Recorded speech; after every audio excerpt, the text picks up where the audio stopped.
Rose, seguindo aqui com os nossos assuntos, nós tivemos uma nova decisão do ministro do STF, Alexandre de Moraes, em relação a decretos que mexem com a alíquota do IPI no país, prejudicando a competitividade da Zona Franca. Teve uma ação no dia 5 do Solidariedade, um aditamento na ação direta de inconstitucionalidade 7153, né, que já tinha tido uma decisão de Alexandre de Moraes para suspender os efeitos de decretos do governo federal de redução do IPI no país todo, sem excetuar produtos da Zona Franca.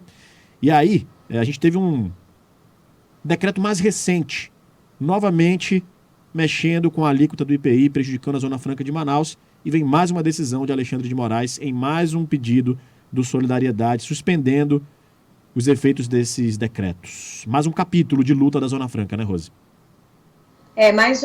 Ficamos pendurados por mais um fio, como diz aqui o Serafim Corrêa, que é alguém muito especializado no lidar com esse assunto. Por quê? Por que ele fala dessa maneira? Porque é mais uma liminar, e a gente não pode perder de vista que liminar é uma decisão provisória, é uma decisão que é dada de forma muito rápida, em função da expectativa de risco que aquela questão pode causar, o dano que ela pode causar e pode ser irreversível. Ela é provisória, mas ela precisa se debruçar ainda mais, né, ir para a decisão do colegiado, e a gente não sabe como é que isso vai ficar. O que nós temos já de meses atrás, a informação de que o ministro Alexandre de Moraes diz não pretender mexer neste assunto nesses próximos meses, em função do turbilhão de questões que estão colocadas no STF, inclusive as questões da eleição deste ano. Então, tem esse dado. Mas para a Zona Franca, é mais um momento de tensão, né? Um momento que fica instalada, estabelecida definitivamente a insegurança jurídica. E quando a gente fala de insegurança jurídica, significa que o nosso casco está sendo furado.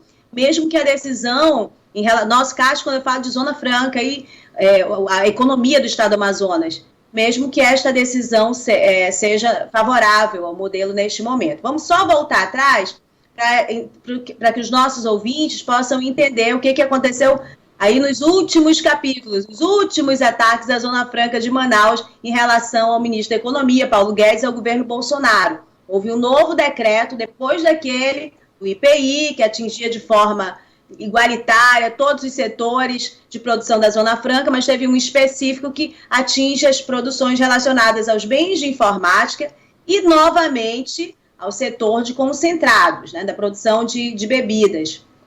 O que acontece é que, você sabe, a gente já falou, as produções aqui dos concentrados, por exemplo, elas acabam gerando os créditos. Quando zera o imposto, não tem mais como gerar crédito em cima do zero, né? Então, as empresas se viam prejudicadas em relação a essa vantagem, né, de produção aqui no estado do Amazonas. O que acontece é que o governo fez essa alteração, o Alexandre de Moraes desfaz, segura novamente essas vantagens, mas se a gente olhar especificamente para o setor de concentrados, quantas vezes, desde o início do governo Bolsonaro, nós viemos aqui, eu já perdi as contas, falar a respeito de declarações, de ações, de decretos que direcionam em relação aos concentrados. Era xaropinho, escadinha, uma série de coisas. Quer dizer, segurou o benefício, mas a instabilidade jurídica ficou definitivamente instalada. Então, veja, racionalmente, se você tem um negócio, Rafael, que está investindo lá no teu terreno e tu está vendo que está avançando os riscos para o teu investimento de todos os lados, tu vai continuar lá brigando com esses riscos, mesmo tu conseguindo o tempo todo proteger o teu terreno, ou racionalmente tu vai logo,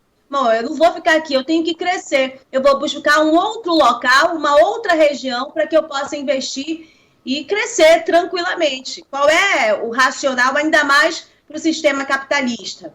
Então, assim, a liminar segura, pendura por um fio, porque ainda precisa decidir o mérito, porém, a insegurança jurídica está muito clara, né? O Paulo Guedes nunca fez segredo que ele não queria as vantagens competitivas da Zona Franca de Manaus e muito menos esse setor que ele considera de xaropinho, né? Chamou sempre de xaropinho.